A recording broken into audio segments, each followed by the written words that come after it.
네, 윤석열 후보는 문 대통령이 자신의 발언을 강하게 비난하며 이렇게 사과를 요구하자 정치 보복은 없다고 해명했습니다. 국민의힘은 청와대의 선거 개입이라고 주장하고 있습니다. 네, 그러나 이재명 후보는 윤 후보의 발언 내용에 심각한 문제이자 국민 모독이라고 비판했습니다.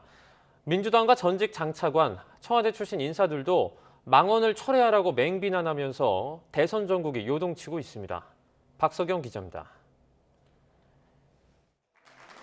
적폐 수사 발언을 향한 문재인 대통령의 이례적인 강한 비판에 국민의힘 윤석열 후보는 한 발 물러났습니다.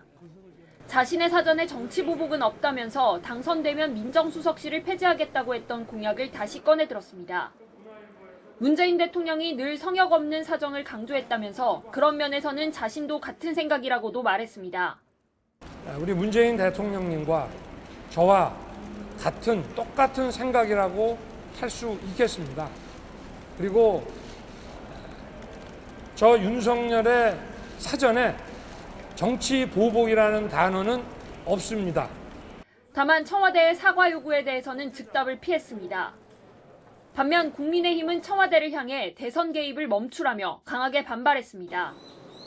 이준석 대표는 청와대에 발끈하는 모습이라고 깎아내리면서 정치 보복 프레임을 씌운 거라고 역공했습니다. 굉장히 발끈하면서 받아들이는 그런 모양새가 오히려 좀 의아하기도 합니다. 그렇기 때문에 청와대는 오해를 사지 않기 위해서는 이 선거 개입이라는 소리를 듣지 않기 위해서는 앞으로 이런 정치에 대한 전반적인 개입을 대선일까지 중지해야 될 것이다. 이렇게 생각합니다. 민주당은 선거 개입이라는 궤변을 늘어놓는 게 어처구니가 없다며 적반하장이라고 목소리를 높였습니다. 이재명 후보는 검찰 책임자로서 눈 감았던 적폐가 있었든 없는 적폐를 조작하겠다는 뜻이든 모두 심각한 문제이고 국민 모독이라며 국민께 사과하라고 꼬집었습니다.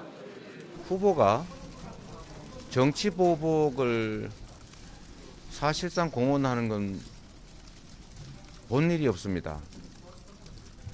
보복이 아니라 통합의 길로 가시기를 참으로 진심으로 권유드립니다. 문재인 정부 전직 장차관 43명도 공동 성명을 내고 구시대 유물인 정치 보복을 공언하는 후보는 대통령이 될 자격이 없다며 사죄를 촉구했고 청와대 출신 여당 인사들은 정치검사들이 정권을 사유화하는 괴물 정권을 만나게 될 수도 있다며 비판 대열에 가세했습니다. 오만함의 극치다라고 생각을 하는데요. 지금 문재인 대통령이 어떤 의혹이 있는지 전혀 없지 않습니다. 그런데도 불구하고 검사 출신 대통령이 되면 대통령이 죄가 생기는 그런 형국이 됩니다. 보수 진영 내부에선 윤 후보의 적폐 수사 발언이 강성 지지층 결집을 노린 발언이라는 평가가 있는 반면 대통령을 직접 겨냥한 듯이 보인 건 지나쳤다는 지적도 나옵니다. 높은 정권교체 여론에도 불구하고 문재인 대통령의 지지도 역시 견고한 상황이라 여야는 이번 발언의 파장이 각 후보 지지율에 어떤 영향을 미칠지 촉각을 곤두세우고 있습니다. YTN 박석영입니다.